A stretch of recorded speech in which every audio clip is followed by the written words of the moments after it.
Olá! Hoje eu vou falar para vocês sobre as doenças monogênicas de herança autossômica dominante. Mas o que são as doenças monogênicas? Para início de conversa, precisamos relembrar que o cariótipo humano normal possui 22 pares de cromossomos autossomos que não estão envolvidos na determinação do sexo, e um par de cromossomos sexuais que determinam o sexo, os famosos XX e XY.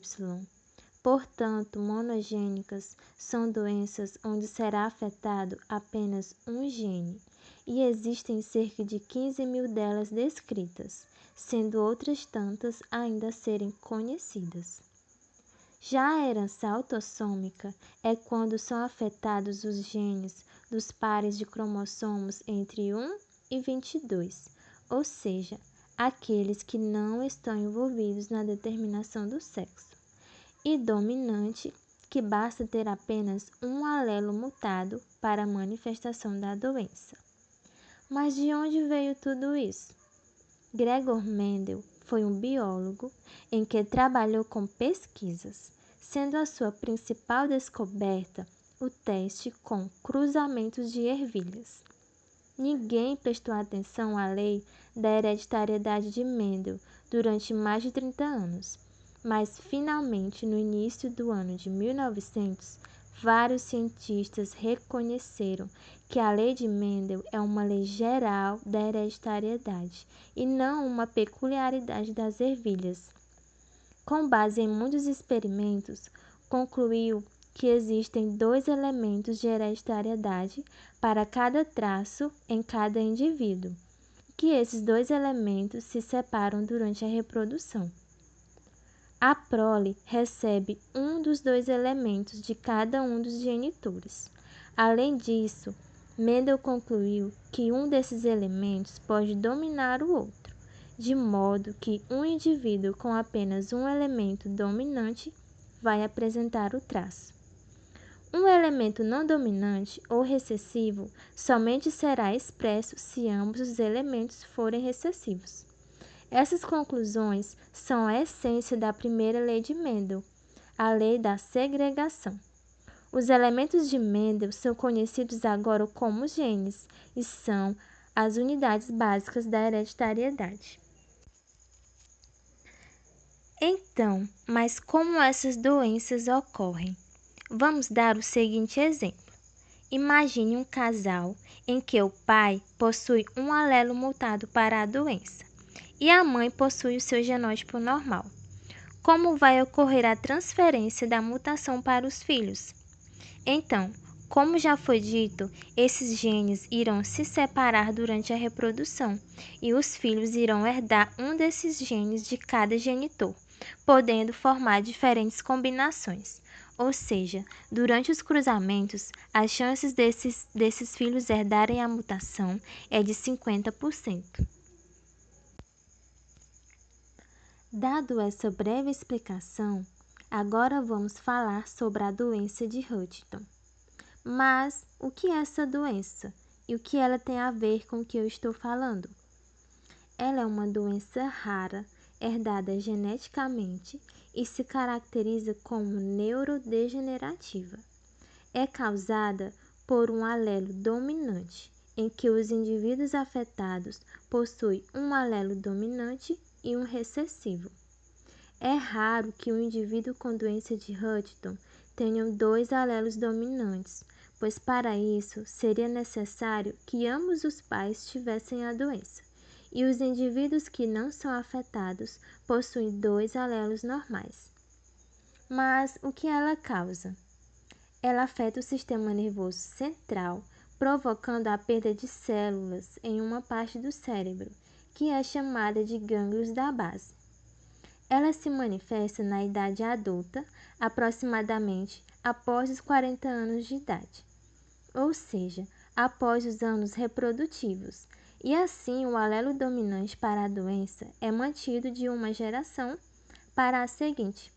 Portanto, em alguns casos, existem outros fatores que podem fazer com que ela apareça de forma mais precoce. E quais são as suas características? Ela começa por alterações na personalidade, esquecimento e movimentos involuntários, levando à perda completa do controle motor e da função intelectual, ocasionando assim a dependência completa e a necessidade de cuidados por parte de outras pessoas e, por fim, leva à morte. A mutação está localizada no cromossomo 4 e ocorre pela repetição de trinucleotídeos CAG, que é o códon que especifica o aminoácido glutamina, na região codificadora de um gene, para uma proteína chamada huntingtina. Isso faz com que a proteína perda a sua função ou seja tóxica para as células nervosas. O diagnóstico se baseia nos sinais e sintomas típicos da doença e do histórico familiar, e é confirmado por testes genéticos que medem o número de repetições dos trinucleotídeos CAG. A transmissão para os descendentes se dá da seguinte maneira: quando a doença foi investigada ao longo de muitas gerações, surgiu um constante padrão de herança. Os indivíduos atingidos tinham um dos genitores com a doença, e aproximadamente metade dos filhos de um genitor afetado desenvolvia a doença.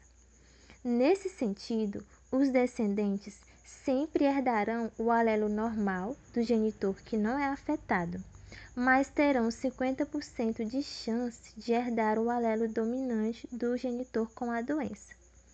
Esse padrão de herança explica por que os indivíduos com doença de Huntington sempre têm um dos pais com a doença e por que 50% dos descendentes de um genitor com a doença desenvolvem.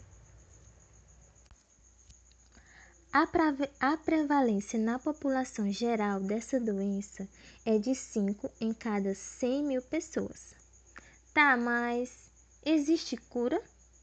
Bem, não existe cura e ainda não se encontrou nenhum tratamento eficaz que interrompesse ou retardasse o declínio da doença. Mas, com um trabalho multiprofissional, com médicos, fisioterapeutas, psicólogos, fonoaudiólogos, nutricionistas, dentre outros, podem ajudar o paciente a ter uma melhor qualidade de vida e minimizar o impacto dos sintomas. E qual a expectativa de vida dessas pessoas? Como a doença se manifesta na idade adulta, a média de vida não dura mais que 15 anos, pois o diagnóstico perde suas funções básicas e vai cada vez mais se deteriorando. Nesse sentido, o profissional psicólogo é muito importante, pois os filhos dos portadores dessa doença sabem que podem ter herdado ou não o alelo mutado e poderão desenvolver ou não a doença na idade adulta. Portanto, cabe a eles decidirem ou não se querem fazer os testes genéticos para descobrir e escolherem se irão querer ter filhos ou não e como irão lidar com essas informações. Nesse sentido, o psicólogo dará suporte a essas pessoas, ajudando-as a lidarem com essa situação.